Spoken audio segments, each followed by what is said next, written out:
সেই হেলমেট বাহিনী থেকে এখন পাথর বাহিনীতে রূপান্তরিত হয়েছে।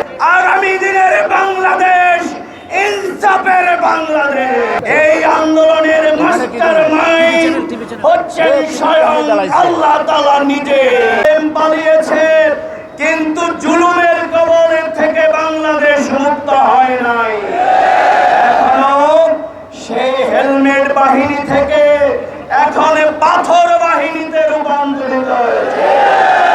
আমরা লক্ষ্য করছি কেউ কেউ এই বাংলাদেশের অবস্থা দেখে ইনসাফের বাংলাদেশ, সত্যের বাংলাদেশ, উন্নত বাংলাদেশের অবস্থা দেখে কেউ কেউ এখন দক্ষিণ পন্থাদের উত্থানে যেই ভীত হচ্ছেন। আপনাদেরকে বলতে চাই আগামী দিনের বাংলাদেশ ইনসাফের বাংলাদেশ। আগামী দিনের বাংলাদেশ কোরআনের বাংলাদেশ। সুতরাং উই ওয়ান্ট জাস্টিস সেই স্লোগান দিয়ে আবু সাঈদ মুগ্ধরাত যেই জীবন দিয়েছিল, আসুন সেই বাংলাদেশ বিনির্মাণের জন্য তারা স্বৈরাচার মুক্ত করেছে। আমরা ইনসাফ প্রতিষ্ঠার জন্য আপনারা কি জীবন দিতে প্রস্তুত? তাহলে আমাদের প্রিয় নেতা মাওলানা মতিউর রহমান নিজামী, অধ্যাপক গোলাম আজম, আলী হাসান মোহাম্মদ মুজাহিদ যে ইনসাফের বাংলাদেশ দেখেছিলেন।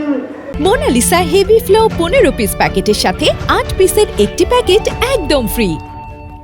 আল্লামা দেলোয়ার হোসেন সাঈদী যে ইনসাফের বাংলাদেশের স্বপ্ন মানুষের মাঝে বলেছিলেন, সেই বাংলাদেশ গড়বার জন্য আমরা বদ্ধপরিকর।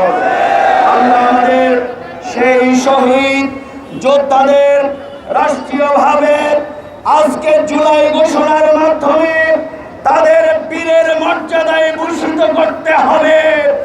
যারা ত্যাগ এবং কোরবানির মাধ্যমে এই বাংলাদেশ গড়বার জন্য যে সংগঠন নেতৃত্ব ভূমিকা রেখেছে, আমরা বিশ্বাস করি এই আন্দোলনের মাস্টারমাইন্ড হচ্ছেন স্বয়ং আল্লাহ তাআলা নিজে। সুতরাং আমাদের আমির জামাত ডাক্তার শফিকুর রহমান যে ইনসাফ ভিত্তিক বাংলাদেশ, নতুন বাংলাদেশ, সোনার বাংলাদেশের স্লোগান দিয়ে আজকে গোটা দেশের মানুষকে জাগিয়ে তুলেছেন। আসুন শহীদের রক্তের বিনিময়ে সেই বাংলাদেশ গড়ে তোলবার জন্য আমরা ভূমিকা পালন করি। সংগ্রামী ভাই এবং বন্ধুগণ, আমাদের শহীদেরা আমাদের প্রেরণা। এই জন্যই আগামী দিনে আমাদের শহীদদের নামে রাষ্ট্রীয় বিভিন্ন স্থাপনার নাম করতে হবে।